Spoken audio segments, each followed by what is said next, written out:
Good morning বন্ধুরা, নতুন ভিডিওতে তোমাদের অনেক প্রণাম ভালোবাসা স্বাগত দিয়ে আজকে ব্লগ স্টার্ট করে দিলাম। তোমরা মনে মনে ভাবছো বগুলে আবার লাঠি কিসের, লাঠিটা রেখে দিই। এটা হচ্ছে ঘর মোছার যে লাঠি মাতাজি, ভেঙে চুরে খাম হয়ে গেছে। সে বহুত দিন আগে প্যারালাইসিস, বর হচ্ছে প্লাস্টার করে মোটামুটি কাজের মতো রেখেছে, নতুন একটা কিনতে হবে। তো বন্ধুরা আসল প্রসঙ্গে আসি। কথা হচ্ছে যে 2 দিন ধরে চোখে ঘুম নেই, 2 দিন না প্রায় 5 দিন বিশাল টেনশনের মধ্যে দিন কাটাচ্ছি। যে কারণেই বাড়িতে থাকলে অনেক মায়া কষ্ট আসবে বলে কালকে বনগাই 2জন যমজ নাতিপুতি নিয়ে ঘুরে আসলাম, থাকলাম, কাটালাম। কিন্তু সেই একই ব্যাপার, সেম বাড়ি এসে আবার শুরু হয়ে গেছে সেরকম অবস্থা। ও 9:35 বাজে আর এখন ব্লগ স্টার্ট করলাম 9:35, কিন্তু এখন ঘুম থেকে উঠিনি। আর আজকে চেহারাটা দেখেও বুঝতে পারছো যে অনেক ভোরে উঠেছি। আর দেখো এই নাইটির সঙ্গে ব্লাউজ পরি না বললেই চলে, কোনোদিনই পরি না লোকজন আসলে। তাছাড়া আজকে পড়েছি, ঘুম থেকে উঠে একটা ভাইয়ের কাছে গেছি।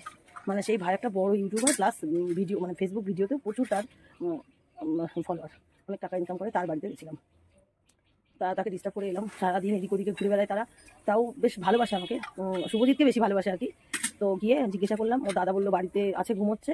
আর ওর দাদা বাজারে গেছে, মানে আবার টিউশন মাস্টার। ওই যে সরস্বতী পুজোর ভিডিও দিয়েছিলাম যে একের ভিতরে সব বিদ্যা মন্দির, ওইখানে আমার বাড়ি থেকে 2-3 বাজি পরে।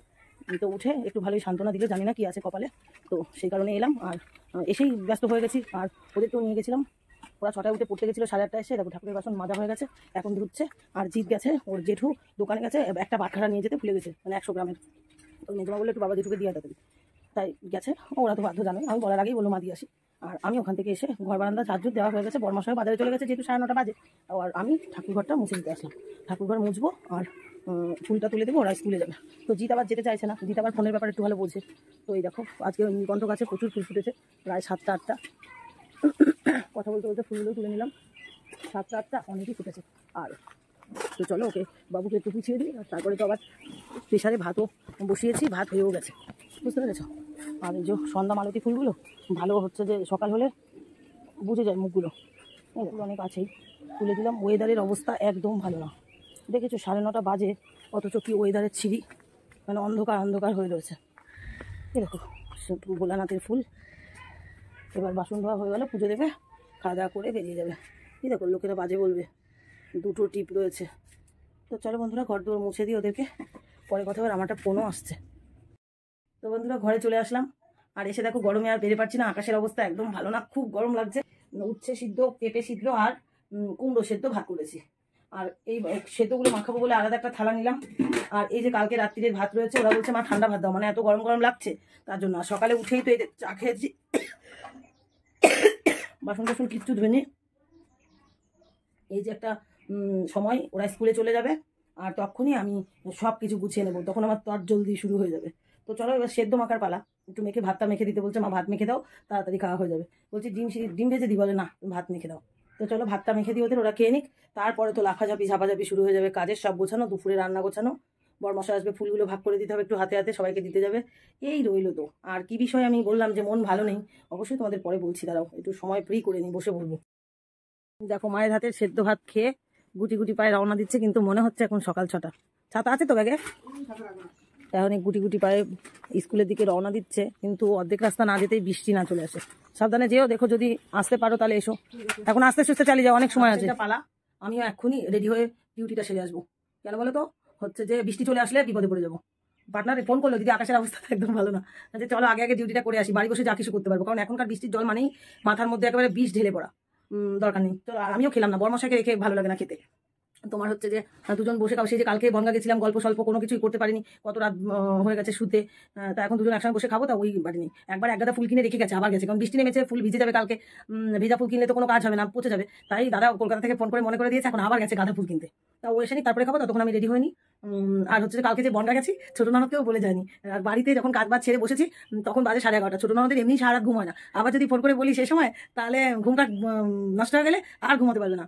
সেজন্য বলিও নি, কারণ ওনাদের ভাই বোনের মধ্যে যে কি মিল, সেখানে আমি গিয়ে পয়দা লুটে চলে আসি বারবার। আর অনেকদিন পরেই গেলাম ননদের বাড়িতে, তার ননদকে আবার একটু ফোন করবো, ভাবলাম এই সময় করবো, আর ফোনে হেডফোনে কথা বলবো আর কাজ গোছাবো। তো ডিউটি যাওয়ার পালা হয়ে গেল, দরকার নেই একবারে রাত্রিরে এসে কথা বলবো। আর ছোট ননদ বাড়িতে এক সময় বসে থাকে না, এই গাছ লাগানো সেই গাছ লাগানো কুটি কাটি কাজ করতেই থাকে থাকে। পরে বলবো, জানতে তো পেরেছে মনে হয়, ওনার ভাই তো ফোন করে বলেছে যে এদিদি হচ্ছে মিঠু মনে হয় বনগা গেছে। আমার সঙ্গে এখনো কথা হয়নি, মন খারাপ হয়ে গেছে ননদেরও। আমার যে ব্যাপারে তোমাদের বলছি না যে আমার মনটা খারাপ, ননদকে বলেছি, কারণ আমার চলার পথে শ্বশুরবাড়ির লোক ছাড়া আর কি আছে, আর বাবা মা ছাড়া, তাই না? বাবার বাড়ি আর শ্বশুর বাড়ি, এই তো হচ্ছে সঙ্গের সাথী, সবকিছু তো তাদের সাথেই বলা যায়। তো ননদেরও মনটা ভীষণ খারাপ। তা হচ্ছে ঠাকুরকে বলে সব ঠিক হয়ে যাবে। এবার তোমাদেরকেও বলবো, তোমরাও আমাকে একটু সাহায্য করো, কিভাবে আমি এই বিপদ থেকে উঠতে পারি। দেখো রেডি হবো কি, বলতে বলতে বৃষ্টি চলে আসলো। এই বরমশাই কালকে অনেক ধুয়েছিল, আমরা বনগা গেছিলাম, প্রচুর ধুয়েছিল, সেগুলো এখন তুলে রাখি ঘরে। তো আরো চুলপি ঝুলা শুরু হয়ে যাবে, আর কি করা যাবে বলো। টপিয়ে বৃষ্টি পড়ছে, আর দেখো আমি ফ্রিজ থেকে মাছ নিয়ে এসে জলে দিয়ে দিলাম। বরমশাইও চলে এসেছে। বরমশাই আবার সেই দিনকে 8 ট্যাংরা মাছ নিয়ে এসেছিল না, সেই 8 ট্যাংরা মাছ খেয়ে ভালো স্বাদ পেয়েছিল না, তার জন্য আজকে আবার 8 ট্যাংরা মাছ নিয়ে এসেছে। এই দেখো, দেখাতে পারছি না পুরোপুরি। তো এখন মাছ ধুতে যাবো, তার আগে তো কিছু খেতে হয়। তারপরে আবার এই যে একদম সুন্দর নরম নরম শাক পেয়েছে, একটা লাউ পেয়েছে, সেটাও নিয়ে এসেছে, সঙ্গে 5 কিলো আলুও নিয়ে এসেছে। এবার তো খাওয়ার পালা, খুব খিদে পেয়েছে, অনেক বেজে গেল 11টা প্রায়। দেখো চটকে চটকে ভাত মাখা হচ্ছে। এখন ওই যে ভাত ঠান্ডা হয়ে গেছে, এখন তো ওরকমই লাগবে। তো ভাত খেতে বসে পড়েছে, আমি এবার খাবো। এই যে আমার থালা খেয়ে বাসন ধুয়ে মাছ ধুয়ে হলুদ লবণ মাখালাম, আর এ পাশে ওই মাছটা আর ট্যাংরা মাছটাও ধুয়ে জল ঝরতে দিলাম, আর এই বাটিতে করে ফ্রিজে রাখবো। এবার সবজি কাটার পালা। তখন বলতে ভুলে গেছি, দেখো লঙ্কা আর উচ্ছেও নিয়ে এসেছে। এই যে কঠিন কাজ একখানা রয়েছে, চলো 2খানা, শাক বাছা আর মোচা কাটা। এবার যাই সবজি কাটতে, চলো। তো বসে বললাম কঠিন কাজে। এই দেখো একদম সুন্দর শাক নিয়ে এসেছে, চলো শাক বেছে নিই।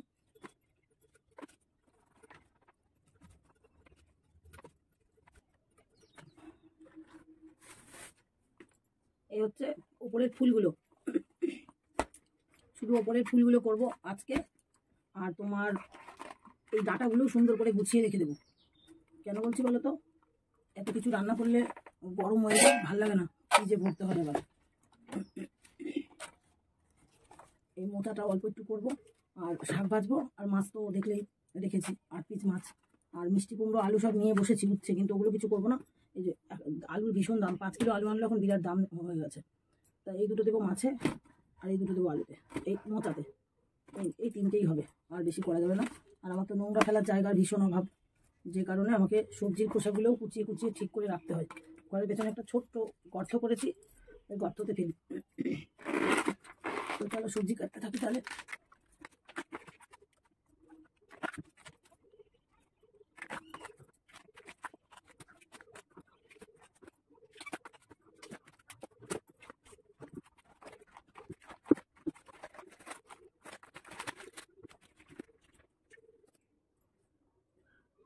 নতুন নাইটিটাই মনে হয় দাগ হয়ে যাবে এবার, মনে মনে ভাবছিলাম।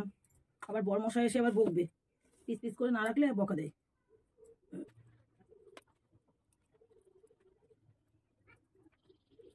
দাও, ভাঙা চোরা ট্রে দিয়েছে, এমনভাবে বাধা থাকে যে তোমার নিতেও ভয় লাগে। এক হাতে সাইকেল চালিয়ে আসো কি করে।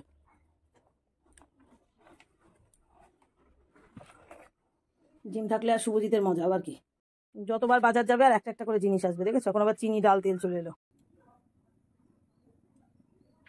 এখন বাজে 2টো, আর ডিউটি থেকে এসেই একদম স্নান ধান করে রেডি হয়ে নিয়েছি। দেখো এখন হচ্ছে করবো তোমার মাছ ভাজা।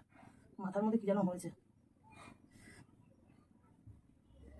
একদিকে মাছ ভাজবো, মাছের আলু, এই মাছের আলু আর মোচার আলু, আর একদিকে ভাজবো মাছ।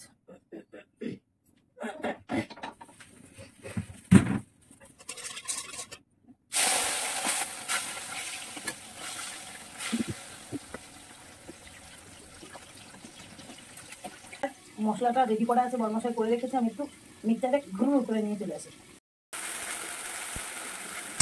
আর ওপাশে আলু ভাজা হচ্ছে, মাছ ভাজা রেডি। এই দেখো মচমচে করে ভেজে নিলাম, আর এই যে সেই তেলেই জিরা শুকনো লঙ্কা দিয়ে দিলাম।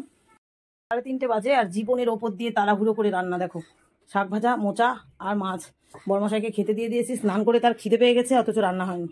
এই যে ধনেপাতা দিয়ে মাছের ঝোল। এ হচ্ছে যে আজকের পর্ব। আমি স্নান করে এখনো জামা কাপড়ও মেলে রেখে আসতে পারিনি, বুঝেছো কি জ্বালা। ঘরের বউ বাইরে কাজ করতে গেলে যে কত জ্বালা, সে সেই বাড়ির পুরুষটা ছাড়া আর কেউ জানে না। চলো, মোচাটা কেমন হয়েছে? ভালো হয়েছে, আশা করি ভালোই হয়েছে, তাড়াহুড়ো রান্না ভালোই হয়।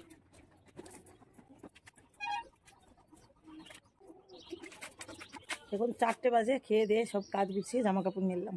9টা 15 বাজে, আর যে চাকরি আমাদের থেকে থাকে আজকে সেই চাকরি শেষ হলো, তাড়াতাড়ি শেষ হয়ে গেছে। বরমশাই সব চেম্বারে দিয়ে চলে আসলো। কেন? আকাশ একেবারে সুন্দর, কিন্তু পিটপিট পিটপিট করে বৃষ্টি পড়া শুরু হয়েছে। প্রতিদিনের এক ঢং শুরু হয়ে গেছে। সন্ধ্যাবেলা থেকেই মনও ভালো না, শরীরও ভালো না। তবুও শরীর ভালো না দেখে শুভজিৎকে নিয়ে এক জায়গায় গেলাম, আসলাম। একটা একটা মারা যাচ্ছে, একটু শুচ্ছি আবার উঠছি, এই করে করে মনে হয় 5টা 6টা মারা গেছি। বাকিটা বরমশাই রেডি করলো, আর একের পর এক খাবার চলে আসছে। যখন দেখবে তোমার ইচ্ছা নেই, তখন দেখবে খাবারের পর লাইন পড়ে যাচ্ছে। সেই আগের দিন পেঁপে এনেছিল, পেঁপে কাটলো, জিলাপি আসলো, এটা আমার ভাগেরটা এখনো রয়ে গেছে। এই দেখো জিলাপি, আঙুর ফল, কমলা লেবু, কিন্তু মনে ইচ্ছা নেই, খেতেও ইচ্ছা নেই। তারপরে সুতপা ভালোবেসে একটা জিনিস দিয়েছিল, একটা জিনিস না, অনেক জিনিসই দিয়েছে, ও দেখায়নি কখনো। এরকম এটা আজকে আবার ভেঙে গেল। মানে ভাঙন যখন ধরে তো সব চতুর্দিক থেকে ভাঙন ধরে। তো এত পেটে ব্যথার কারণে ছেলেদের সঙ্গে একটু বাজারেও যেতে পারলাম না। ওরা দুই ভাই গিয়ে একা একা আজকে শপিং করে আনলো, বুঝছো, মানে বাজার করাও আজকাল শিখে যাচ্ছে। এই যে দুই ভাই দুটো ড্রেস ভিডিও কল করেছিল, ওরে দুই ভাই দুটো ড্রেস কিনে নিয়ে আসলো। নিজেদের প্যান্ট ছিঁড়ে গেছে, সেলাই করতে দিয়ে এলো। শিখতে তো হবে, বড় হয়েছে তাই না? তারপরে সন্ধ্যাবেলাতেই মাছ নিয়ে এসেছে দাদা, অনেক সবজি এনেছে, কিচ্ছু দেখিনি। এখন ওগুলো আলাদা আলাদা করে তুলবো। এরকম মাথার গোটায় মাছ কিছু করার ক্ষমতা নেই, তাই গ্যাস টেবিলের উপরেই তুলে দিলাম। সজনে ডাঁটা, বরবটি, চিচিঙ্গা, পটল, বিট গাজর, মিষ্টি কুমড়ো, এটা আবার কি, কচুরলতি, বরবটি, শসা, আর কিছু মিস হলেও আমার কিছু করার নেই, আর বলতে পারলাম না। এবার জুইতে রাখবো। বরমশাই সকালে 8 টাকা নিয়ে এসেছে, আর উনি এখন মাছ নিয়ে এসেছে। এখন ধুতে হবে, রাগ করে ধুয়ে দিয়েছি। আর যে কথাটা তোমাদের সারাদিন বলছিলাম বলা হয়নি, সেটা হচ্ছে আমার চ্যানেল গুড নিউজ, আবার সব থেকে বাজে নিউজ, যেটা হচ্ছে চ্যানেল মনিটাইজেশন নিয়ে এতদিন চিন্তা ছিল না। তো চ্যানেল মনিটাইজেশন 15 তারিখে হয়ে গেছে, মার্চ মাসের 15 তারিখ। মানে আজকে কত তারিখ বলো তো? আজকে হচ্ছে 18 তারিখ। তো মনিটাইজেশন অন করা হয়ে গেছে, সব কিছু করাও হয়ে গেছে, দেখাও যাচ্ছে, কিন্তু আসল জিনিসই হয়নি। আরও সব ভিডিওর অ্যাডগুলো বন্ধ হয়ে গেছে। এই নিয়ে দুশ্চিন্তা করে করে চোখের তলা কালি বসিয়েছি। এর কাছে যাচ্ছি, তার কাছে যাচ্ছি, দেখবে যখন কোথাও আগুন ধরে যায় না, দেখবা তখন ফায়ার ব্রিগেডটা কখন আসবে বলো তো? যখন সব পুড়ে ছাই হয়ে যাবে, আর তা নইলে দপদপ করে ধরে গেছে, তখন আসবে। আমারও সেই, এখন এত সবাইকে চিনি কিন্তু কাউকেই চিনতে পারছি না। অনেকজনকে ফোন করেছি, তারা অনেকেই সাহায্য করেছে, কিন্তু পুরোপুরি এখনো সাহায্য হয়নি। তাই ধরেই নিয়েছি, যদি হলে তো ভালো, নাহলে ইউটিউব থেকে একেবারে টাটা সায়নারা দিয়ে চলে যাবো। কারণ রাত জেগেছি, ঘুম কামাই করেছি, কাজের ফাঁকে সবকিছু করেছি। যদি এটাই না হয় না, এতদিন বলেছিলাম যে আমার ইতিহাস রেকর্ডিং থাকবে, কিন্তু এখন যখন একদম দৌড়গুড়ায় চলে এসেছি, তাহলে একটু তো লোভ হয়, তাই না? সেই কারণে এটাই হচ্ছে শেষ কথা, যে ইউটিউবকে টাটা সায়নারা জানানোর সময় হয়ে গেছে আমার। তো চলো, অনেক কথা বললাম, ভিডিওটা এন্ড করে দিলাম। দেখা হচ্ছে আগামী দিন। আপাতত কদিন আসার পথে রয়েছি, তাই এই কয়দিন হয়তো দেখা হবে তোমাদের সঙ্গে। তারপরে কি আছে জানি না, গুড নিউজ হলে ভালো। আর নেক্সট ব্লগে দেখা হচ্ছে। ততক্ষণ তোমরা সবাই সুস্থ থেকো, ভালো থেকো, টাটা, গুড নাইট।